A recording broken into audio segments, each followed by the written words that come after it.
कहानी सच्ची मित्रता। गांव में एक 12 साल का लड़का आर्यन रहता था। वह पढ़ाई में तेज और दोस्तों में लोकप्रिय था। उसकी एक विशेष दोस्ती थी सिया से, जो उसके पड़ोस में रहती थी। सिया बहुत समझदार और बुद्धिमान थी और दोनों की दोस्ती गांव के दूसरे बच्चों के लिए मिसाल बन गई थी। एक दिन गांव में एक नया लड़का विक्रांत आया। वह शहर से था और नए माहौल में घुलने मिलने में कठिनाई महसूस कर रहा था। आर्यन और सिया ने उसे अपने साथ खेल में शामिल किया। शुरुआत में विक्रांत संकोच में था, लेकिन धीरे धीरे उसने आर्यन और सिया की दोस्ती का असर देखा और वह भी उनमें शामिल हो गया। आर्यन और सिया ने विक्रांत को अपने खेलों में शामिल किया। तीनों ने मिलकर खेलना शुरू किया और विक्रांत की मुस्कान वापस लौटने लगी। तीनों का समय हंसी मजाक में बीतने लगा। विक्रांत ने आर्यन और सिया को अपने शहरी जीवन के बारे में बताया, जिससे उनकी दोस्ती और मजबूत हुई। एक दिन गांव में एक बड़ा खेल प्रतियोगिता आयोजित हुआ। आर्यन ने सोचा कि वह और विक्रांत मिलकर क्रिकेट में भाग लेंगे, लेकिन सिया ने कहा, हमें सही तरीके से अभ्यास करना होगा। उन्होंने कई दिन तक अभ्यास किया। प्रतियोगिता के दिन आर्यन और विक्रांत ने पूरी मेहनत की, लेकिन मैच हार गए। आर्यन निराश हुआ, लेकिन सिया ने उसे समझाया, जीत और हार दोनों जीवन का हिस्सा हैं। महत्वपूर्ण है कि हमने साथ में खेला और कोशिश की। कुछ समय बाद विक्रांत ने गांव में एक समस्या देखी। गांव के बच्चे अक्सर पढ़ाई में कमजोर थे।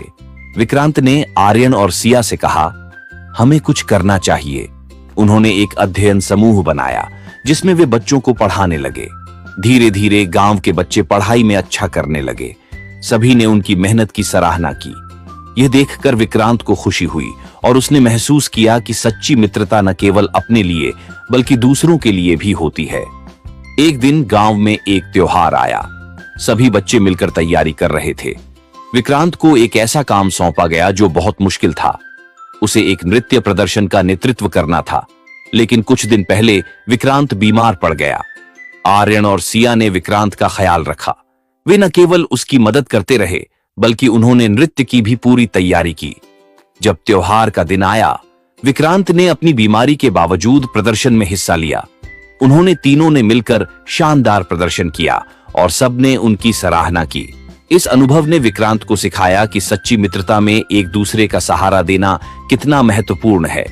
आर्यन और सिया ने उसे प्रेरित किया कि कठिनाइयों का सामना कैसे करना है। जैसे जैसे समय बीतता गया, आर्यन, सिया और विक्रांत ने मिलकर कई नई गतिविधियों की योजना बनाई। उन्होंने खेलों में भाग लिया, नाटक किए और समाज सेवा की। उनकी मित्रता और मजबूत हो गई थी। कुछ साल बाद जब सभी बड़े हो गए, आर्यन ने फैसला किया कि वह अपने गांव में एक स्कूल खोलेगा। सिया और विक्रांत ने उसका साथ देने का वादा किया। तीनों ने मिलकर एक नई शुरुआत की।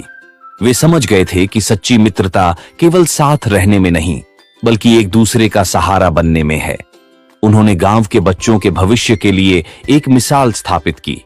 इस कहानी से यह सीखने को मिलता है कि सच्ची मित्रता का मतलब केवल मजे करना नहीं है, बल्कि मुश्किल समय में एक दूसरे का साथ देना है। मित्रता में सहानुभूति, समझ और एक दूसरे की मदद की भावना होती है, जो जीवन को और भी खूबसूरत बनाती है।